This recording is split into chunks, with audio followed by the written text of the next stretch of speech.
15 minutes in the making, 15 minutes of the fame, 15 minutes of the fast cars and icy chains. I'm addicted to the fast life, it's so insane. 15 minutes in the making, 15 minutes of the fame. 15 minutes in the making, 15 minutes of the fame, 15 minutes of the fast cars and icy chains. I'm addicted to the fast life, it's so insane.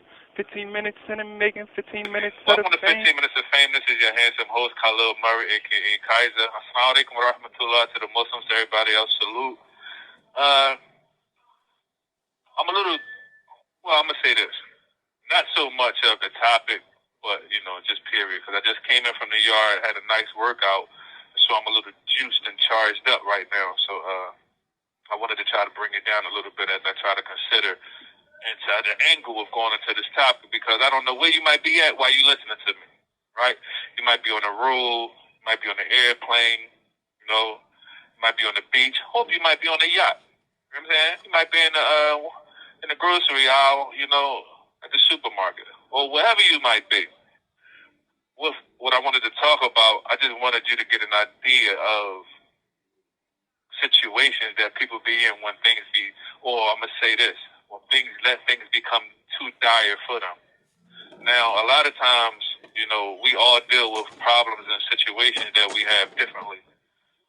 You know what I'm saying? Like we burden situations differently. So the way that we all respond and react to them is most of the times unique.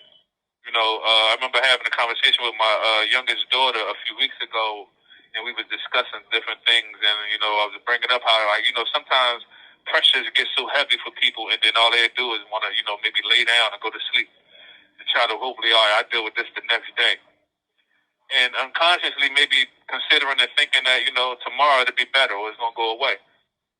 And the difference is, whether it's a headache, now, sometimes you can sleep a headache off. You know what I mean? You can probably sleep a hangover off.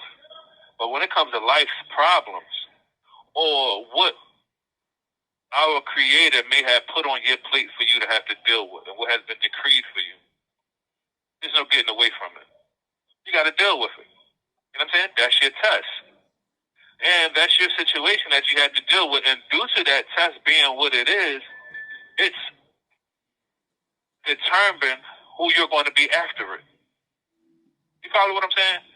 Because a lot of our situations, tough times, bad times, it might have been when your electric bill got cut off, that in that moment you grew.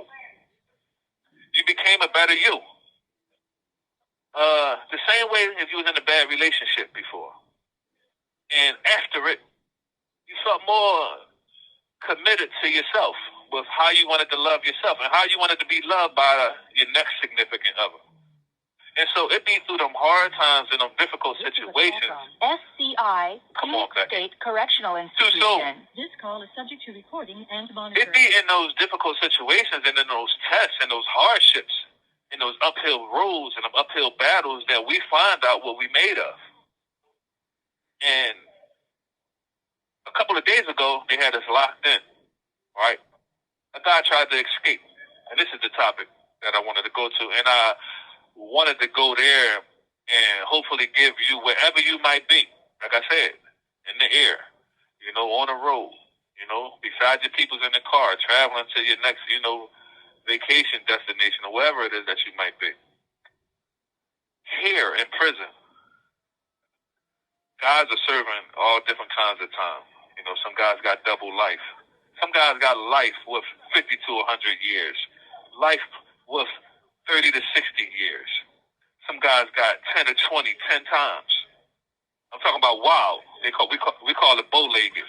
You know what I'm saying? Where a judge might sentence you and it don't be concurrent with the times running together. They're running consecutive where it's after. If you got 5, 10, or 20s, you got to do 10 years, then 10 years, then 10 years, then 10 years, then 10 years, which ultimately, is 50 years before you can see parole. So guys got a lot of different situations. And then some guys got 2.5 to 5 and 3 to 6s. But then how they doing their time or what's going on with them and in their minds while they doing their time is what might make it harder and difficult. And in these kind of situations and what's going on with them in their lives and those things like that is what makes a person perspective of their situation more dire than maybe, say, mine, right? Because, see, me, I'm pushing through. That's the difference with me. And I'm not just me. I'm going to say this because I don't want to seem like, I'm the boldest and strongest guy here. Other guys, too, pushing forward. So some of the guys in here, we wake up. Phoenix State We know Correctional better. Institution. They already know. This call is subject to recording and monitoring. And guys be in here, and they're able to push through it. They wake up every day. They go work out. They hit the law library. They in their cells working on different things. They know whatever they got to do. Me, I mark it off on I got a calendar up on the wall. I mark it every day. Now, this guy that tried to escape just last week, when they locked us down the next morning, we ain't know what was going on. Marcelli got up early in the morning, hit the button to try to go out to work. Your kitchen work, you leave early in the morning. And they told him we was locked in. I thought they was coming to shake the block down, do a block search and all that kind of stuff again. But it was because the guy had tried to escape him the night before. Now, here's the thing. We don't have the prison, SCI Phoenix, is not like Graterford where there's a wall around the entire prison, a high wall, right? This prison has gates. And most of the prisons that have gates around their properties, the gates is like concentration camp kind of stuff where the fences have all kinds of double wires, like razor wires, on one side of the fence and then on the other side of the fence. And it's like, say for example, okay, if you make it over this row of razor wires, and then you got another one afterwards when you're coming down on the other side of the fence. So you're going to get sliced and diced no matter what. And this dude, he was going for it. So they say he climbed up on one of the buildings. And I don't know where he was trying to go from there, but he made it up on one of the buildings. And then from the building, people saying he fell. But however way it was, he was on one of the buildings. And I guess he tried jumping to try to get from one building to the next building.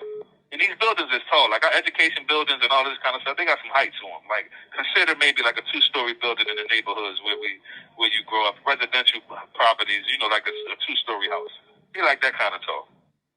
The guy fell. Well, I ain't gonna say he fell. He tried jumping to the next building, or he tried hang falling down to the ground, broke his spine and his hips and his legs.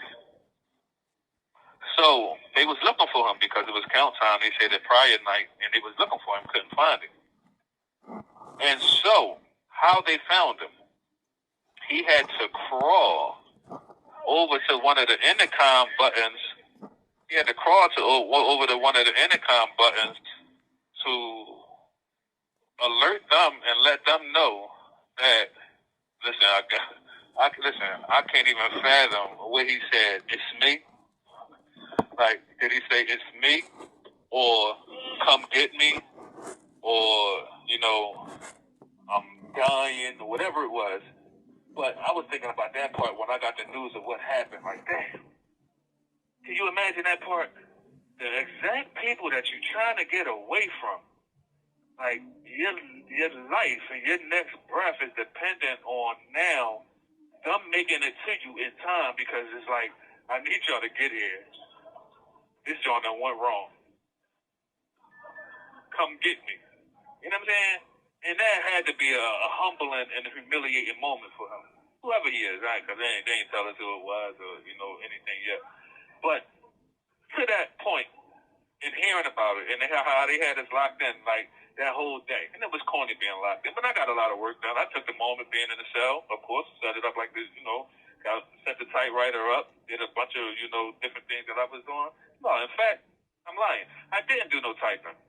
I jumped on a couple of other things. I filled out this legal form that I needed to send in to this place to help with wrongful convictions. And I did a bunch of other things, getting some things in order when it comes to the books, and that I'm hoping to be publishing and putting out some, and all that kind of stuff. And as I'm doing all of that kind of stuff, I just had a busy day. But because we heard the guard tell somebody that somebody tried to escape and he broke his stuff up. In his words, the guard said he broke his shit all up. So I was like, dang, he broke his bones. And then when we hear he broke his spine. And listen, let me tell y'all, when guys try to escape, And when guys try to get away and get loose from these situations, most of the guys get transferred out to Greene County. Now, if you've been upstate before, for any of the guys who unfortunately been in these kind of situations, Greene County is one of the worst prisons in the state jails. This is where they have Mumia Jamal at. This is where they put a lot of the guys, death row guys that was on death row and all of that kind of stuff. Like, they got locks where they put these guys in the hole at. Like, you can get buried back there. Like, you won't see population for years. Like, everywhere you go at, you in shackles. Everywhere you go at, guards moving with you, escorting you because you done tried to boogie. This is what they do. And in his situation, think about it. He got to do some rehabilitation now. Because if you break your back, like, that's a whole different type of situation. Your back, your hips and all that kind of stuff. You know what I'm saying? And so, still, to this guy, you know, because I ain't going to say it was funny, but my cousin came to see me the other day, and he was, like, rooting, like, yeah, that's what he should have. But it's like, yeah, I did it because I want to be free. You know what I'm saying? Like, every day, I wish I could grow wings. I wish I could, you know what I'm saying, just do a Superman joint, right? Raise my hand, and then I'm up in the air going. I wish I could. That ain't happening. But, you know, with these fences and these, you know, it ain't going on. It ain't happening. You know what I'm saying? It's not happening. You're going to create a bigger situation for yourself. Like, for example, I look at it as digging yourself out of a hole. You're going to dig a deeper hole for yourself than trying to go out the right way. And that's the way I'm trying to walk out. I'm trying to walk out the right way. You know what I'm saying? Overturn my sentence. You know what I'm saying? Get exonerated from my conviction, all of that kind of stuff, and walk out of this joint, I mean, doing every kind of dance that might come to my mind when I'm walking out of there. You know what I'm saying? And I ain't saying I might put two middle fingers up in the air to the jail or to whatever guard that might be looking in my direction and whatever guard that might be pulling up in the parking lot coming to work, letting them know, yeah, it's OVA, it's over. I'm not saying that, but that's the way that I'm trying to go. Trying to go any other kind of way, you ain't making it. It's over for you. Either you try going over that fence, you know what I'm saying? You're going to be ground beef by the time you hit the other side of the fence. Bleeding out. You know what I'm saying? You're going to be a human Jamaican shirt. You know what I'm saying? You're going to be bleeding out. Swiss cheese. That's it. So you can forget about it. I mean, in prime example, what we see, you try to climb on one of these buildings and try to jump into another one like Spider-Man, gravity, you know what I'm saying, going to pull you right down to the ground and you're breaking something up. So, and two, let me say this, in fairness, I understand. This joint corny being in here. Super corny. Lame. You know what I'm saying? It could drain you. Really drain you. So you got to have like a different kind of mental toughness. You got to have a different kind of like resolve within you when it comes. And this is, listen, not just in prison. Because there's people out there, like, they ended their own lives. Like, we just seen something the other day on the news where dude, he killed his wife and himself. Like, when people doing these murder-suicides and, like, people, like, you know, dealing with life in these situations, and this is the point with what I started off with, when we be having these burdens and the way that we show the situations and things, you know what I'm saying, you lose a loved one. You know what I'm saying? And different things that you lose your job. You can, so many different things can be going left for you. And then it just be like, I can't deal with it. And I can get, you know, maybe you want to take a day off, or I can't deal with the world right now. You maybe want to cut your phone off and shut down and that kind of stuff. But you got to have it. Even while you're doing that, no. Anywhere in any part of your mind, you got to grab onto understanding and knowing. You have 1 minute left. I got to face it. And I got to do something about it. And, you know what I'm saying, it's something to be done about every issue and every problem that's fixable. It's almost like fixable. And most of us, we got it in us. And if you ain't got it in us, you got to tap into somebody who you know have it in them and tap into them and let them know, I need you. This is what we do for each other. This is who we are. You know what I'm saying? We overcomers. And so what I'm telling you is, whatever it might be that's going on in your life, or whatever you're trying to do, if you got a goal, if you got an accomplishment you're trying to get to it. Believe in yourself and go after it. Y'all heard Becky with the nappy hair. She said, my 15 minutes of fame is up. Assalamu alaikum wa rahmatullah to the Muslims, to everybody else. Salute. Hold on. Climb. Whatever it is. Climb over it. Get through it. You know what I'm saying? And if you ain't got enough energy in you that you feel as though that you can't do it alone, tap into somebody else that you think can help you get through it. then do that. You're entitled to that. You know what I'm saying? You're entitled to that. And if Thank it ain't you, a family Suzuki. member, it's a